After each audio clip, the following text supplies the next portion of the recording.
종려주일 아침 우리에게 주시는 하나님 말씀은 신약성경 마태복음 21장 1절부터 11절까지 말씀입니다. 하나님 말씀을 한 절씩 교독하겠습니다. 예수와 그 제자들이 예루살렘에 가까이 이르러 올리브 산에 있는 벳박의 마을에 들어섰다. 그때 예수께서 두 제자를 보내시며 그들에게 말씀하셨다. 맞은편 마을로 가라. 가서 보면 나귀 한 마리가 매여 있고 그 곁에 새끼가 있을 것이다. 풀어서 나에게로 끌고 오너라. 누가 너희에게 무슨 말을 하거든 주님께서 쓰려고 하십니다 하고 말하여라. 그리하면 곧 내어줄 것이다. 이것은 예언자를 시켜서 하신 말씀을 이루시려는 것이었다. 시온의 딸에게 말하여라. 보아라, 내 임금이 내게로 오신다. 그는 온유하시어 나귀를 타셨으니 어린 나귀 곧 멍에 매는 짐승의 새끼다. 제자들이 가서 예수께서 제시하신 대로 어미 나귀와 새끼 나귀를 끌어다가 그 위에 겉옷을 얹으니 예수께서 올라타셨다. 큰 무리가 자기들의 겉옷을 길에다가 폈으며 다른 사람들은 나뭇가지를 꺾어다가 길에 깔았다. 그리고 앞에 서서 가는 무리와 뒤따라오는 무리가 외쳤다. 호산나 다윗의 자손께 복되시다 주님의 이름으로 오시는 분 더없이 높은 곳에서 호산나. 예수께서 예루살렘에 들어가셨을 때 온 도시가 들떠서 물었다. 이 사람이 누구냐? 같이 읽겠습니다. 사람들은 그가 갈릴리 나사렛에서 나신 예언자 예수라고 말하였다. 아멘. 오늘은 우리 사순절 마지막 주일인 종려주일입니다. 연초부터 지난주까지는 구약을 차례대로 읽었지만 오늘과 또 부활주일인 다음 주일에는 마태복음을 본문으로 말씀을 나누려고 합니다. 주보에 기록한 주중 성경 읽기도 이번 주는 마태복음 22장부터 27장까지 고난에 관계된 종려주일 한 주간, 그러니까 종려주일부터 시작된 고난 주간 한 주간에 있었던 일들을 읽도록 그렇게 적어두었습니다. 종려주일은 예수님께서 유월절을 앞둔 어느 날 제자들과 예루살렘에 들어가실 때 예수를 따르던 무리가 자신들의 겉옷을 벗어 바닥에 깔고 나뭇가지를 흔들며 예수님을 맞았던 것을 기념하는 날이죠. 오늘 본문 21장 8절에는 나뭇가지를 꺾어다 길에 깔았다라고 기록되어 있는데 요한복음 12장 13절을 보면 종려나무 가지를 꺾어 들고 예수님을 맞았다라고 되어 있어요. 그래서 그 구절의 근거에서 이 나무가 종려나무라는 것을 알고 종려주일이라 부르게 되었습니다. 이날 예루살렘에 들어가신 예수님은 성전에서 장사하는 사람들을 몰아내시며 성전의 본래 정신이 무엇인지를 생각하게 하시고 바리새인들과 여러 차례 논쟁을 벌이시죠. 그러다 목요일 저녁에 제자들과 유월절 식사를 하십니다. 그리고 그 밤에 겟세마네 동산에서 기도하시던 중 체포되시죠. 밤새도록 유대 재판 기구인 산헤드린 공회에서 불법적인 밤샘 신문을 받으십니다. 공회는 예수를 하나님을 모독한 죄, 그러니까 신성 모독죄로 사형하기로 결의를 합니다. 그런데 최종 사형 판결과 집행권은 당시에 지배 국가인 로마 제국에 있었기 때문에 처형을 위한 허락을 얻어내기 위해서 다음 날, 그러니까 금요일 이른 아침에 예수를 끌고 총독 빌라도에게 달려가죠. 빌라도 총독은 군중들과 실랑이를 벌이다 결국 군중들의 요구를 수용하고 예수에게 사형을 선고합니다. 그렇게 예수님은 금요일 아침 9시경 공개 처형장이었던 골고다 언덕으로 끌려가셔서 십자가에 매달리시고 그날 오후 3시경에 운명하십니다. 이것이 33년 가까운 예수의 생애 마지막 일주일에 일어났던 일들이었습니다. 그래서 그 일이 벌어졌던 이번 한 주간을 교회는 전통적으로 고난주간 혹은 순환주간이라는 이름으로 보내고 있죠. 오늘 본문은 그 일주일이 시작되는 날의 기록입니다. 앞서 말씀드린 것처럼 예수님께서 예루살렘에 입성하실 때는 유대교의 3대 명절인 유월절을 앞둔 때였습니다. 유월절이 되면 이스라엘 전국에서 순례객들이 예루살렘으로 몰려들었습니다. 당시에 이스라엘 사람들이 주로 살던, 그러니까 유대인들이 살던 지역은 지금으로 치면 강원도 정도 크기였다고 하는데, 거기에 이제 중심 도시인 예루살렘에 많은 순례객들이 찾아온 거죠. 국내에서뿐만 아니라 외국에 나가 살던 이민자들 중에도 적지 않은 사람들이 예루살렘을 방문했다 그래요. 그래서 유월절 기간이 되면 예루살렘에 연중 가장 많은 사람들이 운집하죠. 평소 거주 인구가 약 4만 명 정도였다고 하는데 6월절 축제 기간 즈음에는 20만 명 정도가 몰려들었다고 합니다. 그래서 치안 유지를 차원에서 평소에는 해안 도시였던 가이사랴에 거주하던 로마 병사들이 6월절 즈음에 이제 예루살렘을 지키기 위해서 옵니다. 빌라도도 평소에는 가이사랴 자신의 관저에 머물다가 6월절 치안 유지 차원에서 예루살렘에 지금 와 있었던 거죠.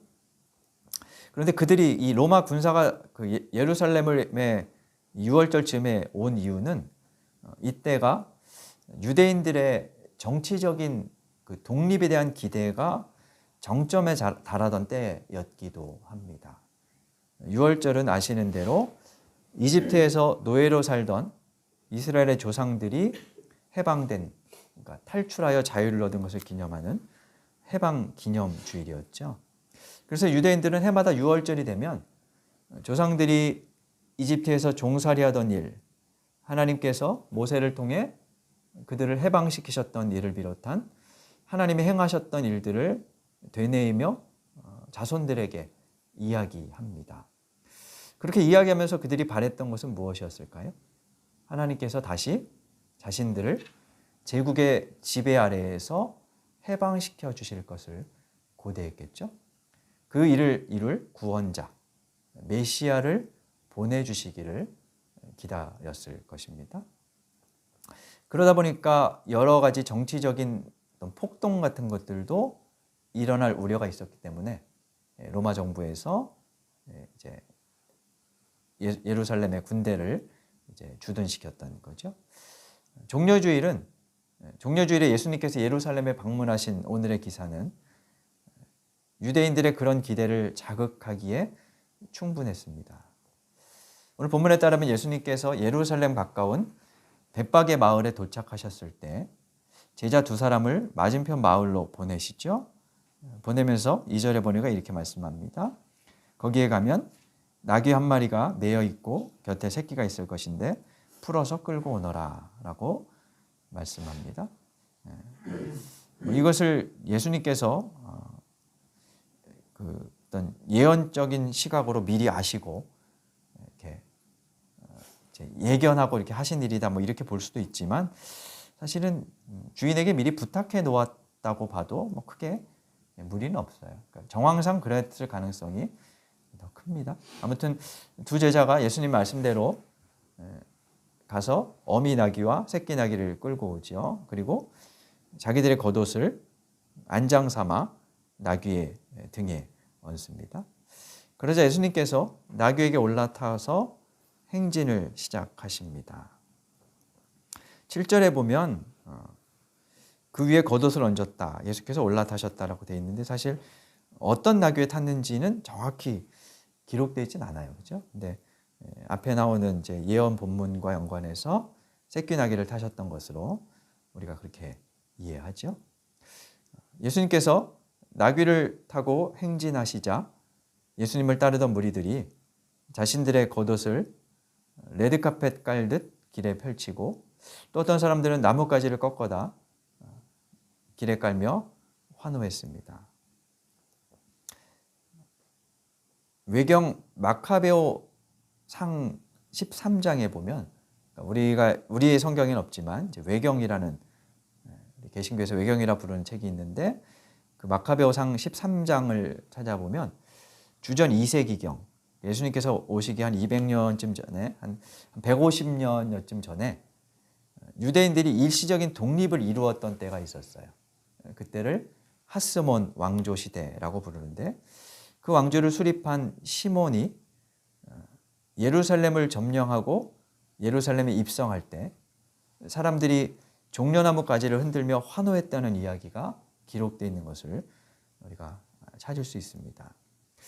사람들은 이 하스몬 왕조의 시몬이 자신들에게 독립과 해방을 가져온 왕이라고 생각하며 그를 맞이했던 거죠.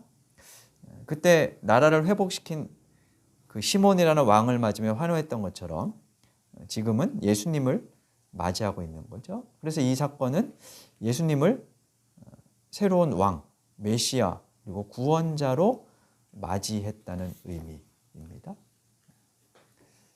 그러니까 지금 예수님께서 이스라엘의 새 왕으로 즉위식을 하고 계신 거죠. 열왕기 하에도 보면 예후라는 왕이 즉위하는 장면에서 신하들이 자신들의 겉옷을 예후 앞에 계단에 깔면서 왕이 올라갈 길을 이렇게 마련하는 장면이 나오는데요. 뭐 그런 비슷한 광경을 지금 보이고 있는 겁니다. 근데 이 사건을 마태는 4절과 5절에서 이스라엘의 새 임금이 오리라는 옛 예언자의 예언이 성취된 것이라는 신학적인 해석을 덧붙이죠. 4절, 5절에 보면 이것은 예언자를 시켜서 하신 말씀을 이루시려는 것이다 하면서 5절에 시온의 딸에게 말하여라. 보아라, 내 임금이 내게로 오신다. 그는 온유하시어 나귀를 타셨으니 어린 나귀 곧 멍에 매는 짐승의 새끼다 하고 말씀합니다. 이 구절은 예언자 스가랴의 말씀을 인용한 것입니다. 우리 구약 스가랴서를 한번 찾아볼까요? 스가랴 9장 9절입니다. 스가랴는 마태복음 앞에 책입니다. 마태복음 앞에 책이 말라기서이고 그 앞에 책이 스가랴이죠. 스가랴 9장 9절입니다.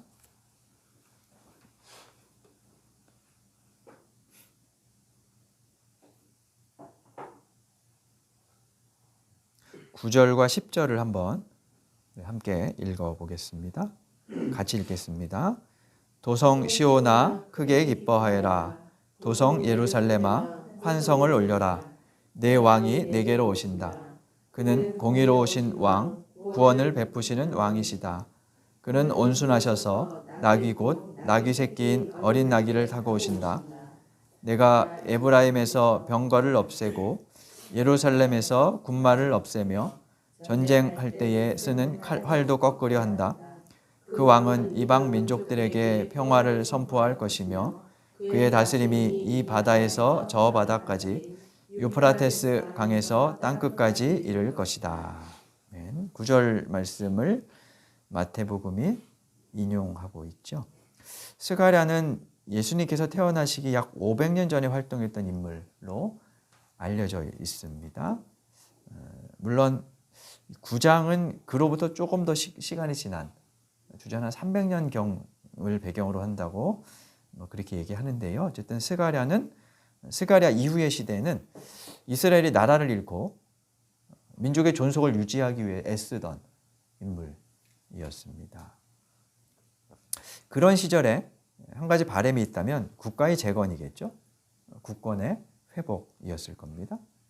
그 일이 강력한 왕의 출현으로 이루어질 것이라 그렇게 이스라엘 사람들은 기대하고 있었습니다.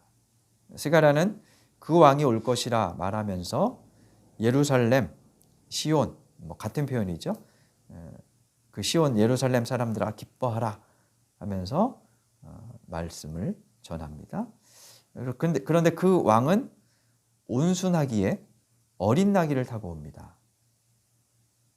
어린 나귀는 기껏해야 1m 남짓한 짐승입니다. 성인 남성이 그런 나귀를 타고 있는 장면은 어느 뭐로 보나 왕과는 어울리지 않는 모습입니다. 1m 정도 되는 짐승을 타고 앉으면 보통 성인 남자의 키에서 크게 이렇게 벗어나지 않죠. 그러니까 그냥 군중과 이렇게 비슷한 이제 높이에 있게 되겠죠. 당시에 나귀를 타는 풍습이 습관이 있긴 했어요. 어린아이가 타거나 여자들이 종종 타거나 이렇게 했는데요. 어린 나귀는 속도, 힘, 위용 어느 면에서나 말이나 전차의 비교 상대가 되지 않죠. 그래서 보통 왕들이 자신들의 권위를 내세우기 위해서 타는 그런 말을 탄 모습과는 사뭇 비교되지 않는 초라한 장면입니다. 근데 스가랴는 그 왕이 어린 나귀를 타고 온다고 해요. 그리고 그 왕이 오면 병거, 군마, 활 등 모든 전쟁 무기가 사라지고 평화가 임한다고 합니다. 이 왕이 전쟁을 치렀기 때문이 아니라 그 왕의 출현이 그러한 평화를 가져온다는 것이에요. 무력으로 점령함으로 해방시켰다는 것이 아니라 그 왕의 존재 자체가 그러한 평화를 이루어낸다는 겁니다. 여기서 스가랴는 무력으로 점령하고 해방시키는 왕을 꿈꾼 것이 아닙니다. 무력에 의한 평화는 또 다른 무력을 일으킬 뿐이기 때문이죠. 그는 모든 공격 무기가 사라진 시대, 그런 평화를 가지고 오는 왕을 꿈꾸고 전했습니다. 무력의 상징인 무기, 전차를 대동하지 않고 자신의 위용을 과시하지 않고 무기력과 온순함의 상징인 어린 나귀를 타고 입성한 왕이 궁극적인 평화를 이룬다는 것, 그것은 예언자의 꿈이었고 이스라엘 사람들의 기대였습니다. 물론 이스라엘 사람들은 이 스가랴의 예언을 조금 다르게 생각했던 것 같지만 말입니다. 오늘 본문에서 예수님께서 직접 나귀를 가져오게 하시죠. 그리고 거기에 올라타십니다. 제사절에 의해서 등 떠밀려서 올라타신 게 아니고 예수님께서 스스로 타셨어요. 그죠? 예수님께서 일종의 퍼포먼스를 보이셨다고 볼 수 있죠. 무엇을 보여주고 싶으셨을까요? 스가랴의 예언을 알고 계셨다면 아마 이것은 예수님께서 앞으로 무엇을 하실 것인지, 자신이 어떤 분인지를 보여주려 하셨던 것이라 생각할 수 있습니다. 이것이 제자들과 그리고 예수님을 따르던 무리들의 생각과 예수님의 생각이 달랐던 지점이었어요. 사람들은 강한 왕으로서의 메시아를 기대했습니다. 그러나 예루살렘에서 예수님께서 보이신 행보는 그런 기대와 다른 모습이셨죠. 예수님은 나를 왕으로 구원자로 높이라는 그런 의도를 가지고 나귀를 타고 예루살렘에 들어가신 것이 아니었습니다. 그래서 강력한 왕을 원했던 무리들의 기대는 실망으로 바뀌었습니다. 무리뿐만 아니라 제자들의 기대도 실망으로 바뀌었죠. 오늘 본문에 보면 예루살렘 성 내의 사람들의 모습을 10절과 11절에 기록하고 있습니다. 9절까지는 성 밖의 풍경이고요. 그리고 마태복음 21장 10절과 11절은 예루살렘 성 안의 풍경인데요. 예루살렘 성 안에 들어가시자 온 도시가 들떠서 묻습니다. 이 사람이 누구냐? 그러자 사람들은 그가 갈릴리 나사렛 출신 예언자 예수라고 대답을 합니다. 이 장면은 성 안의 사람들의 모습이에요. 근데 여기 보면 도시가 들떴다 이렇게 표현하고 있죠. 들떴다라는 말은 어떤 뉘앙스가 느껴지시나요? 약간 긍정적인 흥분 상태 이런 거죠. 근데 이 세번역 말고 개역 개정판에는 도시가 소동했다 이렇게 돼 있어요. 근데 이 말씀은 그 소동했다는 그 표현은 마태복음 2장에 예수님의 탄생 장면에 나오는 것과 같아요. 예수님께서 탄생하시는 장면을 기록한 마태복음 2장에 보면 그러니까 동방 박사들이 당시 유대 왕이었던 헤롯에게 찾아와서 유대인의 왕으로 나시는 분이 어디 계십니까? 하고 묻죠. 그 이야기를 듣고 헤롯과 예루살렘이 소동했다. 이렇게 말합니다. 왕이 여기 있는데 새로운 왕이 나타난다니 막 놀라고 불안하고 당황스럽고 뭐 그랬다는 의미이죠. 이 소동했다, 들떴다라는 말의 원래 뜻은 지진이라는 뜻이에요. 지진. 진동이 일었다. 소요가 일었다. 이런 의미예요. 그래서 옛날 번역이 좀 더 맞는 것 같은데요. 소동이 일어났다는 것은 아마 예수님이 어떤 분인지 몰랐고 그래서 반응이 의아했다는 그런 말이죠. 근데 제자들의 행보도 사실은 그와 다르지 않아요. 그리고 갈릴리에서부터 예수님을 따라왔던 무리들의 모습도 그와 별반 다르지 않았어요. 그러니까 기대했다는 측면에서 예수님에 대한 어떤 선입견을 가지고 기대했다는 측면에서 성 밖의 사람들이나 성 안의 사람들이라 크게 다르지 않았다는 거죠. 더욱이 제자들은 갈릴리에서부터 예루살렘까지 예수와 같은 길을 걸어왔지만 다른 꿈, 다른 기대를 품고 있었습니다. 무엇이 어떻게 달랐을까요? 이 질문에 대해서 우리는 일반적으로 이렇게 대답을 합니다. 유대인들과 제자들은 정치적인 메시아를, 정치적인 왕을 기대했지만 예수님은 정치적인 메시아가 아니라 영적이며 종교적인 메시아가 되셨다는 것입니다. 아니면 예수님은 하늘의 메시아이셨는데 제자들과 유대인들은 땅의 메시아를 기대했다고 생각합니다. 완전히 틀린 말은 아닙니다만 여기에는 정치와 종교, 그러니까 세상과 교회라는 영역, 그리고 땅과 하늘을 구분하는 이분법적인 사고가 들어있어요. 그렇다면 그 생각처럼 예수님은 하늘의 왕이 되시려고 했지만 제자들이 그것을 잘못 알고 예수를 땅으로 끌어내려 땅의 왕이 되기를 바랬던 것일까요? 그래서 그런 기대에 어긋나는 행보를 예수님께서 보이시자 그를 배반한 걸까요? 완전히 틀린 생각은 아니지만 맞지는 않습니다. 예수님은 물론 정치 지도자는 아니었습니다. 유대인들을 해방시키기 위한 독립투사도 아니셨습니다. 그리고 예수님은 땅의 길이 아니라 하늘의 길을 보여주셨다는 것은 맞는 말입니다. 그런데 예수님의 종교는 정치를 포함하는 종교였어요. 예수님의 하늘은 이 땅에 영향을 미치는 하늘이었습니다. 그래서 정치와 종교, 세상과 교회를 이분화시키는 것, 하늘과 땅을 이원화하며 가르는 것은 예수님의 메시아 되심을 바로 이해하는 것이라 할 수 없습니다. 예수와 제자들의 엇갈린 기대는 영역의 차이가 아니라 방법의 차이에 있었다고 볼 수 있어요. 제자들이 비롯한 모든 유대인들은 메시아가 정치 군사적 권력을 잡아서 자신들을 해방시킬 것이라 기대했지만 예수님은 그런 방법이 아니라, 그러니까 권력을 잡는 방법이 아니라 권력을 포기하는 방법, 권력자들을 무력으로 진압하는 것이 아니라 그들에 의해 죽임을 당하는 방법으로 구원자가 되시기를 선택하신 거죠. 그 방법을 사람들은 이해하지 못했지만 예수님은 그와 같은 방법으로, 그러니까 내가 이기는 방법이 아니라 지는 방법으로 예수님의 길을 걸으셨습니다. 예수님은 자신이 왕이심을 부인하지는 않으셨어요. 하지만 그것에 새로운 의미를 주어 새 질서를 만들어내세요. 군림하는 왕이 아니라 사람들을 섬기는 왕으로서의 모습을 보이셨던 거죠.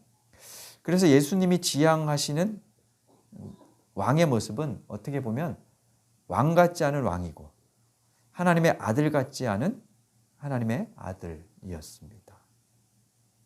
예수님은 하나님의 사람에 대한 선입견과 권력에 대한 기존의 이해를 뒤엎으셨어요. 그리고 그 이해를 넘어서서 새로운 이상을 창출하신 거죠. 제자들과 유대인뿐만 아니라 지고 못 사는 우리로서도 예수님의 이런 생각, 방법, 또 새로운 이상을 이해하고 받아들이기는 쉽지 않습니다. 지면 억울하고 밤잠 못 자고 뭐 그런 우리들의 모습은 예수님의 길과는 사뭇 다르죠. 그런데 예수님은 십자가를 지셨습니다.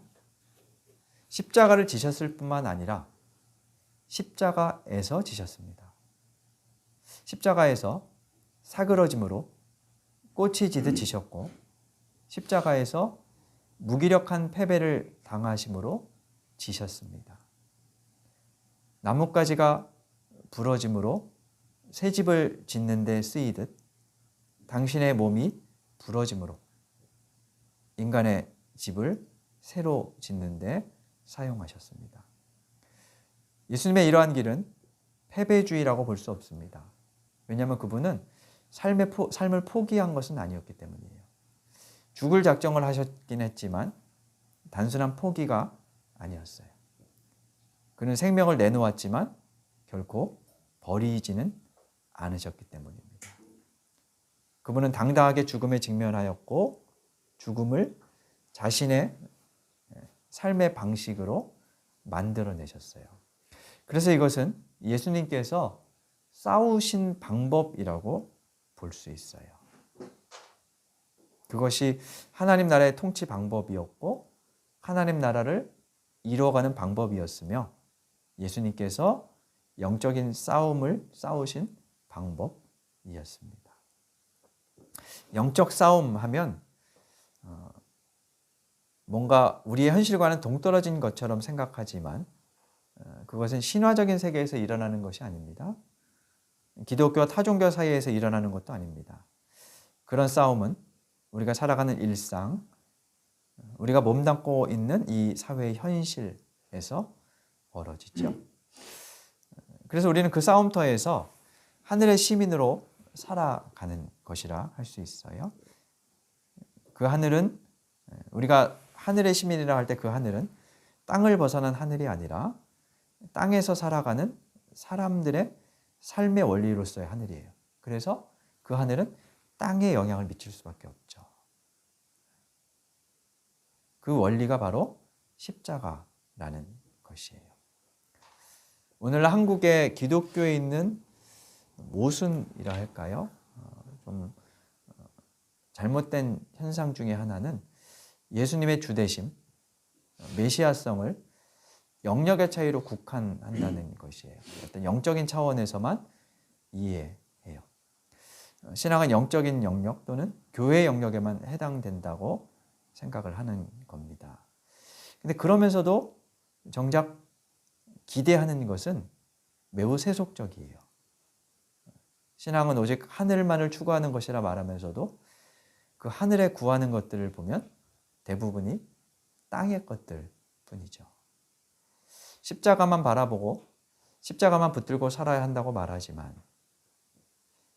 십자가는 땅에서 잘 살게 해주는 도구, 부적이 될 뿐입니다.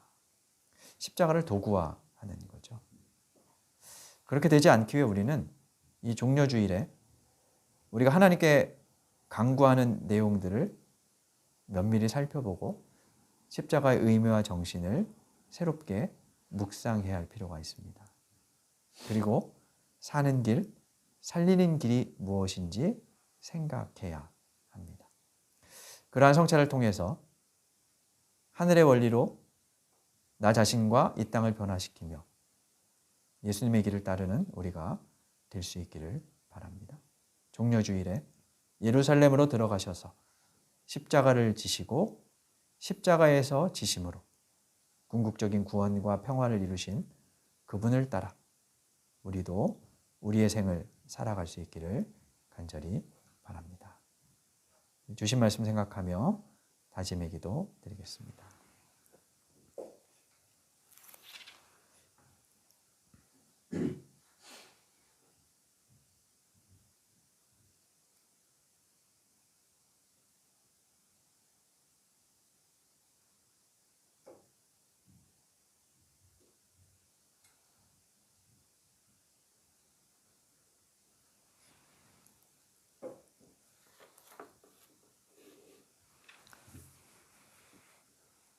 하나님, 사순절의 끝, 고난의 절정인 종려주일 아침 주님 앞에 기도합니다. 주께서 걸어가신 십자가의 그 길의 의미를 다시 한번 묵상하며 주님을 더욱 가까이 하는 한 주간 되게 하여 주옵소서. 그리하여 저희들의 인생을 통해 하나님의 뜻이 다시 한번 이 땅에 펼쳐질 수 있도록 도와 주옵소서. 예수님 이름으로 기도드립니다. 아멘.